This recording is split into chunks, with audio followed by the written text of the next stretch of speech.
అత్యంత సామాన్యుల అసమాన విజయగీతిగా ఈటీవీ జయహోకు స్వాగతం. పసి వయసులో పసుపు తాళ్లు, బాల్యం వీడకముందే మూడు ముళ్ళు. దేశంలో అనేక ప్రాంతాల్లో, ముఖ్యంగా రాజస్థాన్లో ఇదే పరిస్థితి. కానీ అక్కడ ఆల్వార్ జిల్లాలో ఓ బాలిక సాహసంగా పోరాడి పెళ్లిచెర తప్పించుకుంది. బాలుల పెళ్లిళ్లకు వ్యతిరేకంగా చైతన్య నగారా మోగించింది. కోవిడ్ కమ్మిన వేళ లాక్డౌన్ రోజుల్లో చిన్న వ్యాపారులు, హస్తకళా నిపుణుల జీవన చిత్రాలు ఛిద్రమయ్యాయి. విక్రయాలు లేక బతుకు పోరు కణాకష్టమైంది.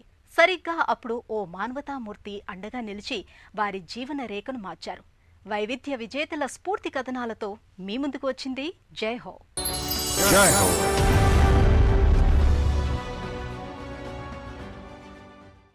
రాజస్థాన్ రాష్ట్రం ఆళ్వార్ జిల్లాలో 11 ఏళ్ల బాలిక పాయల్ జాంగిడ్ పెద్దలపై తిరుగుబాటు చేసింది. చదువు మాన్పించి పెళ్లి చేయాలన్న అమ్మా నాన్న నిర్ణయాన్ని వ్యతిరేకించింది. బాలాశ్రమం ట్రస్ట్ నిర్వాహకురాలు సుమేధా కైలాష్ సాయంతో బయటపడింది. తర్వాత కాలంలో బాల్య వివాహాలకు వ్యతిరేకంగా ఉద్యమించింది. పెద్దల్లో పరివర్తన తెచ్చింది. ఆమె చొరవతో స్వగ్రామమే కాకుండా అనేక గ్రామాల్లో బాల్య వివాహాలు నిలిచిపోయాయి. బాలికలు పై చదువులు చదివి తమ భవితను తాము తీర్చిదిద్దుకుంటున్నారు. పాయల్ జాంగిడ్ ఒక సాహసి. ఎలా చూసినా తనే కథానాయకుడు, కథానాయకి. ఈమెది రాజస్థాన్ రాష్ట్రం ఆల్వార్ జిల్లా హిమ్స్లా అనే ఓ చిన్న పల్లెటూరు. సాంఘిక దురాచారాలు శాసించే ఊరు. బాలికల విద్య, మహిళా సాధికారతకు తావేలేని గ్రామం.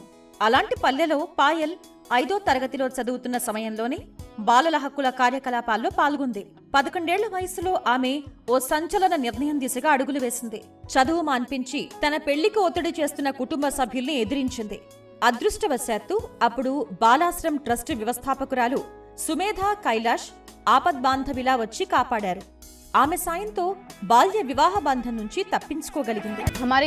మా గ్రామం బాలల హితం కోరే గ్రామంగా ఎంపికైంది. అక్కడ వాలంటీర్లు మాకు బాల కార్మికులు. వారి శ్రమను దోచే వ్యవస్థ అర్థాన్ని విడమర్చి చెప్పారు. వారు చెప్పింది బాగా అర్థం చేసుకున్నాను. అప్పుడే నాకు ఈ అంశంపై ఆసక్తి పెరిగింది. ఇంకా ముందుకు వెళుతున్న కొద్దీ నాకు మహిళా సమస్యలు, బాలలకు వేధింపులు లాంటి మరికొన్ని తెలిసాయి. బాల్య వివాహాలు ఈ సమాజానికి పెద్ద సమస్య అని నేను అర్థం చేసుకున్నాను. అందరూ నా అంత అదృష్టవంతులు కాకపోవచ్చు. గ్రామీణ భారతంలో బాలికలు అనేక మంది బాల్య వివాహాల సాలెగూటిలో చిక్కుకున్నారు. ఈ సాంఘిక దురాచారాన్ని చరమగీతం పాడాలని పాయల్ నిశ్చయించింది. రాజస్థాన్ అంతటా ఉన్న పేదరికం వల్ల 12 ఏళ్ల చిన్నపిల్లల్ని గుర్తించడమే కష్టంగా ఉంది. ఎందుకంటే ఆ వయసులోనే వీరికి బలవంతంగా పెళ్లిళ్లకు ఒప్పిస్తున్నారు. అందువల్ల చదువు మానేస్తున్నారు. ఈ క్రమంలో పాయల్ 2013లో ఆల్వార్లో బాల పంచాయత్ అంటే చిల్డ్రన్స్ పార్లమెంటుకు నాయకత్వం వహించింది. బాల పంచాయత్ అంటే ఇంటా బయట బాలలు ఎదుర్కొనే సమస్యల్ని ప్రస్తావించి చర్చించే వేదిక. బాల్య వివాహాల నిరోధానికి మేము ఇంటింటికి తిరిగి చైతన్యం తెచ్చాం. ప్రదర్శనలు నిర్వహించాం. మేము మహిళలు, యువతకు సంబంధించిన మాన్యువల్స్ తయారు చేస్తాం. అందుకే వారి మద్దతు కోరాం. తొలుత అనేక సవాళ్లు ఎదురయ్యాయి. ప్రజలు వినేందుకు ఇష్టపడలేదు. మమ్మల్ని దూరంగా ఉంచేవారు. నేను వారి పిల్లలను చెడగొడుతున్నానని అనేక మంది మా అమ్మ, నాన్నకు ఫిర్యాదు చేశారు. అయితే నేను బాలికలు చదువుకుంటే గ్రామానికి ఎంతో మేలు జరుగుతుందని నాన్నకు నచ్చజెప్పాను. పాయల్ కేవలం బాల్య వివాహాలు, బాలకార్మిక వ్యవస్థ అనర్థాలపై గళమెత్తడానికే పరిమితం కాలేదు. పిల్లల్ని బడికి పంపాల్సిన ఆవశ్యకతను గ్రామీణులకు విడమర్చి చెప్పారు. ఎట్టకేలకు ఆమె కృషి ఫలించింది. తను ఇలా చైతన్యయాత్ర సాగిస్తుండగానే గ్రామాన్ని బాలమిత్ర గ్రామంగా ప్రకటించారు. బాల పంచాయత్ ఆధ్వర్యంలో పాయల్ స్వగ్రామం హిమ్స్లాలో బాల్య వివాహాలను పూర్తిగా నిరోధించగలిగారు. బడికి వెళ్లటం, చదువుకోవటం తమ హక్కుగా బాలలు గుర్తించారు. ఇలా తన గ్రామాన్ని మరింత బాలలహిత గ్రామంగా మార్చేందుకు పాయల్ కృషి చేస్తున్నారు. పాయల్ హిమ్స్లా, ఆ చుట్టుపక్కల గ్రామాల్లో యువజనులు, మహిళా సంఘాల సభ్యులతో ప్రదర్శనలు, నిరసన ప్రదర్శనలు నిర్వహించారు. బాలాశ్రమ్ ట్రస్ట్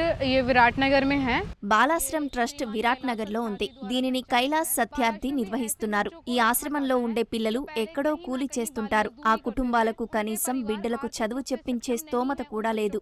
ఇక్కడ ఇలాంటి బాలలు 100 మంది చదువుకుంటున్నారు. విద్య నేర్చుకోవటానికి ఇష్టపడని బాలలకు వృత్తి నైపుణ్యాలను అందిస్తున్నారు.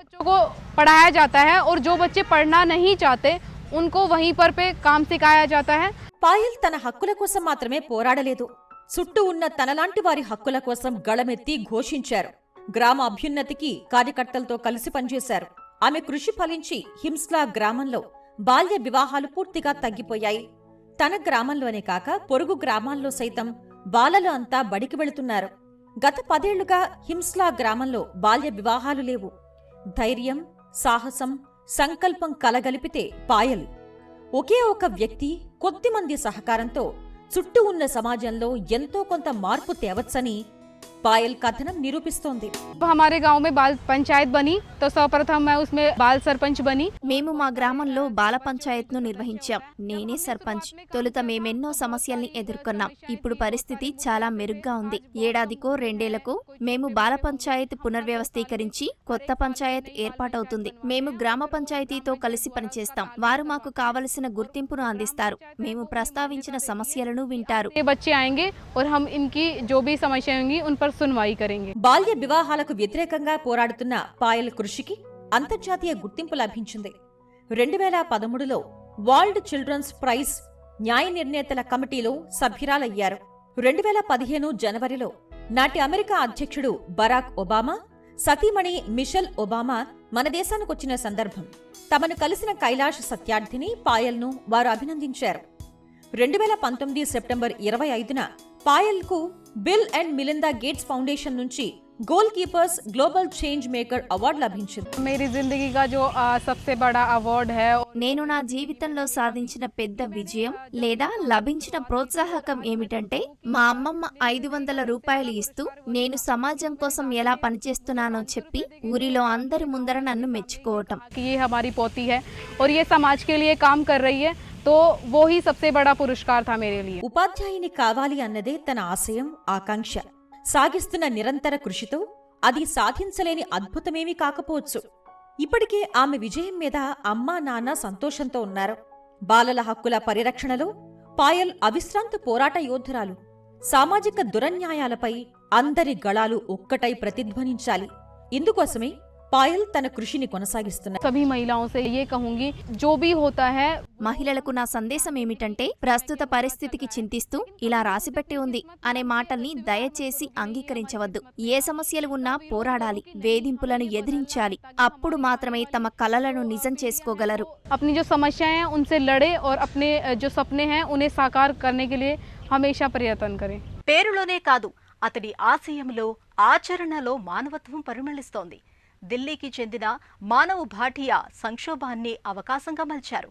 లాక్డౌన్ వేళ ప్రపంచమే స్తంభించింది. హస్తకళల కుటీర పరిశ్రమలు మూతపడ్డాయి. చేతివృత్తి పనివారాల జీవన చిత్రమే అస్తవ్యస్తమైంది. క్షేత్రస్థాయిలో పరిస్థితికి చలించిన మానవ్ భాటియా ట్రంకిన్ అనే సంస్థను నెలకొల్పారు. కుటీర పరిశ్రమల్లో నిల్వలను కొనుగోలు చేసి విక్రయించి ఆదుకున్నారు. వారిని విశ్వ విపణికి పరిచయం చేసి వ్యాపారాలకు కొత్త బంగారు లోకం సృష్టించారు. మానవాళికి అంతుబట్టని వింత ఉపద్రవం కోవిడ్ కొన్నేళ్ల క్రితం జనజీవితాలను అల్లకల్లోలం చేసింది. ప్రపంచాన్ని శాసించి ఆర్థిక స్థితిగతులను దెబ్బతీసింది. రవాణా నిలిచి, గిరాకీ తగ్గి, రాబడి లేక చేతివృత్తుల పనివారు తీవ్రంగా నష్టపోయారు. ఢిల్లీలో స్థిరపడ్డ మానవ్ భాటియా అనే న్యాయ విద్యార్థిని వారి దుస్థితి కలచివేసింది. నవజీవన్ విహార్లో నివసిస్తున్నారు. హర్యానా రాష్ట్రం సోనేపట్ జిల్లాలోని ఓపీ జిందాల్ గ్లోబల్ యూనివర్సిటీలో LLB చేశారు. తరువాత మానవ్ భాటియా కొందరు న్యాయవాదులతో కలిసి న్యాయ సలహా సంస్థను ప్రారంభించారు. కోవిడ్ కాలంలో చేతివృత్తుల కళాకారుల కష్టాలు, కన్నీళ్లు తనని కదిలించాయి. వారితో మాట్లాడిన తర్వాత ఒక ఆలోచన అంకురించింది. ఫలితమే 2021లో ట్రంకిన్ సంస్థ ఆవిర్భావం. కోవిడ్ మహమ్మారి విరుచుకుపడ్డ వేళ దెబ్బతిన్న పనివారికి సాయపడ్డమే ట్రంకిన్ ధ్యేయం. నా 19వ ఏట ట్రంకిన్ ను ప్రారంభించాను. న్యాయశాస్త్రం చదువుతూనే ట్రంకిన్ సంస్థను ప్రారంభించాను. ముందు మేము ప్రధానంగా ఉత్తరప్రదేశ్ హస్తకళా వస్తువులు, గృహాలంకరణ వస్తువులపై దృష్టి కేంద్రీకరించాం. ఉత్తరప్రదేశ్ గ్రామీణ ప్రాంతాల్లో చేతితో తయారైన కృత్రిమ గృహాలంకరణ వస్తువులపై దృష్టి సారించాం. కోవిడ్ మహమ్మారి విజృంభణతో హస్తకళలకు ఏర్పడిన దయనీయ స్థితి మానవుని కదిలించింది. ఎగుమతి ఆర్డర్లు రద్దు కావడంతో వారు పడుతున్న బాధలను చూసి మానవ్, ఆయన తండ్రి వారి దగ్గర ఉన్న నిల్వల్ని కొనుగోలు చేయాలని నిర్ణయించారు. తద్వారా వచ్చిన ఆదాయంతో వారిని ఆదుకోవాలని నిశ్చయించారు. ఇదే ట్రంకిన్ ఆన్లైన్ సంస్థ ఆవిర్భావానికి దారితీసింది. హస్తకళా నిపుణుల వస్తువుల విక్రయానికి మానవ్ అమెజాన్, ఫ్లిప్కార్ట్, మీషో లాంటి ఈ-కామర్స్ వేదికలతో కలిసి పనిచేశారు. Trunkin comes from the word trunk. Trunk పదం నుంచి ట్రంకిన్ వచ్చింది. ట్రంక్ అంటే పాత వస్తువులను భద్రపరిచే పెట్టె. సీజన్ లో ఉపయోగించని వస్తువులను ఆ సీజన్ అంతా దూరంగా ఉంచుతారు. ట్రంకు పెట్టెలో పెట్టి అటకెక్కిస్తారు. కోవిడ్-19 వేళ మేము గమనించిన భావన ఇదే. ఆ సమయంలో కృత్రిమ ఉత్పత్తులన్నీ వృధాగా పడి ఉంటాయి. అవే ఆర్థికంగా ప్రభావితం చేస్తాయి. And driving them towards economic depravity when towards or in and around the onset of COVID. చేతి వృత్తి పనివారి ప్రయోజనాల కోసం మానవ్ వారి దగ్గర నిల్వ ఉన్న వస్తువుల సేకరణను ఆరంభించారు. మీ దగ్గర మిగిలిపోయిన వస్తువులను ఈ ట్రంకులో వదిలిపెట్టండి అంటూ సేకరణకు శ్రీకారం చుట్టారు. 5గురితో కూడిన బృందం ట్రంక్లిన్. ఇది మానవ్ భాటియా కోసం పనిచేస్తుంది. వృత్తి పని వారి దగ్గర నుంచి బాగా విక్రయమయ్యే వస్తువులను సేకరించడమే కాకుండా వారి వస్తువులకు మంచి ధర చెల్లిస్తారు. My vision, I would say, has already been executed. నా విజన్ ని నేను ముందే అమలు చేశానంటాను. స్టార్టప్ కోసం నిధులు సేకరించే బహుళజాతి సంస్థగా దీన్ని తీర్చిదిద్దరాదని భావించాను. హస్తకళాకారులకు ఇతరత్రా మార్గాలు లేకపోతే వారితో కలిసి పనిచేయడానికి ట్రంకిన్ లాంటి సంస్థలు సంసిద్ధంగా ఉన్నాయని చెప్పడం మా ఉద్దేశం. మేము మా సంస్థను స్థాపించినప్పుడు ఒక మామూలు సంస్థగానే ప్రారంభించాం. అన్ని ఉత్పత్తులను తీసుకుని విక్రయించాం. తద్వారా వారు మన దేశ మార్కెట్లోనే మంచి ఫలితాలను పొందుతున్నారు. వచ్చిన లాభాలతో వారికి ఉచిత నేత్ర వైద్య శిబిరాలను నిర్వహిస్తున్నాం. అంటే వారు సమాజానికి తిరిగి ఇస్తున్నారన్నమాట. They get back, they are doing eye camps. They are helping people back. They are giving back to the society. ట్రంకిన్ నాణ్యతకు ప్రాధాన్యమిస్తుంది. సంప్రదాయ పద్ధతులకు మద్దతునిస్తుంది. ఈ పద్ధతులే గీటురాయిగా హస్తకళాకారులు చేసిన కళాఖండాలను సేకరిస్తుంది. వీరి దగ్గర ఉత్పత్తుల్లో అలంకరణ వస్తువుల నుంచి చక్కని భావనతో బహుమతులుగా ఇచ్చే వస్తువుల వరకు, కానుకలుగా బహుమతులుగా ఇచ్చే వస్తువుల వరకు ఉంటాయి. కళాకారుల పనితనం, నైపుణ్యాన్ని పరిశీలించటం, కాలాతీతమైన మన భారతీయ హస్తకళా వస్తువుల కొనుగోలు ఓ చక్కని అనుభూతిని మిగుల్చుతుంది. తొలుత ట్రంకిన్ నేతృత్వంలో హస్తకళల నిపుణులు తమ ఉత్పత్తులను విదేశాల్లో విక్రయించలేని పరిస్థితి ఉండేది. నిల్వలు మిగిలిపోయి సమస్యలొచ్చాయి. వీటిని మానవ్ ఆన్లైన్లో విక్రయించడానికి అమెజాన్ బిజినెస్ అకౌంట్ తీసుకున్నారు. కోవిడ్ తర్వాత వినియోగదారుల అభిరుచిలో మార్పు స్పష్టంగా కనపడింది. ప్రజలు చిన్న చిన్న విలాస వస్తువులను ఇష్టపడ్డారు. వీరి అభిరుచి మార్పు ట్రంకిన్ ఉత్పత్తులు ప్రజాదరణ పొందడానికి కారణమైంది. ప్రాచుర్యం వచ్చింది. ఈ విధంగా ట్రంకిన్ కళాకారులకు మద్దతునిచ్చింది.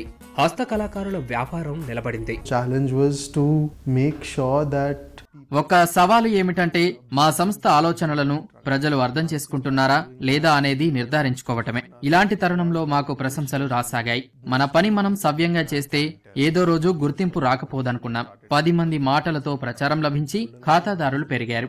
ఏ ప్రాచుర్యం అవసరం లేదని అర్థమైంది. అదే మా పెద్ద బలం. need these fictional things or did not need for them to be fake. That's what my biggest challenge was. ట్రంకిన్ ప్రత్యేకతలేమిటంటే అందుబాటు ధరలో అందించడం, చేతి వృత్తుల వారికి ప్రత్యక్షంగా మద్దతునివ్వటం. ఈ విధానం గృహాలంకరణ సామాగ్రి మార్కెట్లో ట్రంకిన్ సంస్థ బ్రాండ్కు ప్రత్యేక గుర్తింపు తెచ్చింది. బయట ఆర్థికంగా ఎన్నో సవాళ్లున్నా అందుబాటు ధరలోనే విక్రయించడంతో సంస్థను ప్రత్యేకంగా నిలిపింది. వచ్చిన లాభాలను చేతి వృత్తుల కళాకారుల జీవన స్థితిగతుల మెరుగుకు పెట్టుబడిగా పెడతారు.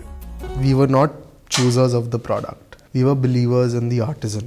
నిల్వ చేసిన ఉత్పత్తులలో కంటికి నప్పిన వాటినే ఎంచుకోలేదు. హస్తకళా నిపుణులను విశ్వసించాం. చేతి పనితో చేపట్టే ఎంబ్రాయిడరీ, బీడెడ్ పేస్ మ్యాట్స్ తో ప్రారంభించాం. 2 విభాగాల నిల్వలనే పరిగణలోకి తీసుకున్నాం. వీటిలో రెండోది నాప్కిన్లు పెట్టే రింగుల తయారీకి సంబంధించింది. మా ఉత్పత్తుల వ్యూహరచనకు మెరుగులు దిద్ది ముందుకెళ్లడానికి ఓ విధానం అనుసరించాం. నిర్దిష్ట విభాగాలపై సారించాలని నిర్ణయించాం. తద్వారా మార్కెట్లో మనదైన ముద్రతో కూడిన వస్తువులు ఉంటాయని భావించాం.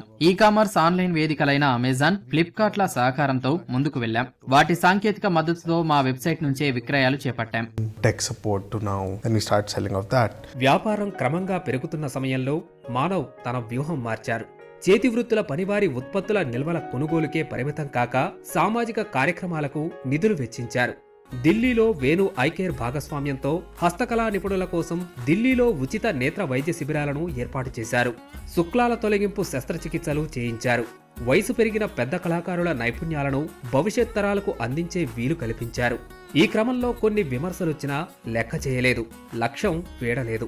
ప్రత్యక్ష అనుభవాలే ప్రామాణికంగా తన సేవా కార్యక్రమాలను కొనసాగించారు. బాల్య వివాహ చెర నుంచి సాహసంతో తప్పించుకున్న పాయల్ జాంగిట్ పెద్దల కళ్లు తెరిపించారు. సాంఘిక దురాచారాలపై సాగే పోరుకు ఓ బలమైన గళమయ్యారు. లాక్డౌన్ కాలంలో భుక్తి గడవని హస్తకళా నిపుణులకు బతుకుదారి చూపారు మానవ్ భాటియా. మన హస్తకళా నిపుణుల ప్రత్యేకతను విశ్వ విపణికి పరిచయం చేశారు. పాయల్, మానవ్ ఇద్దరూ విజేతలే. మరిన్ని కథనాలతో వచ్చే వారం జైహోలో మళ్ళీ కలుద్దాం. నమస్కారం.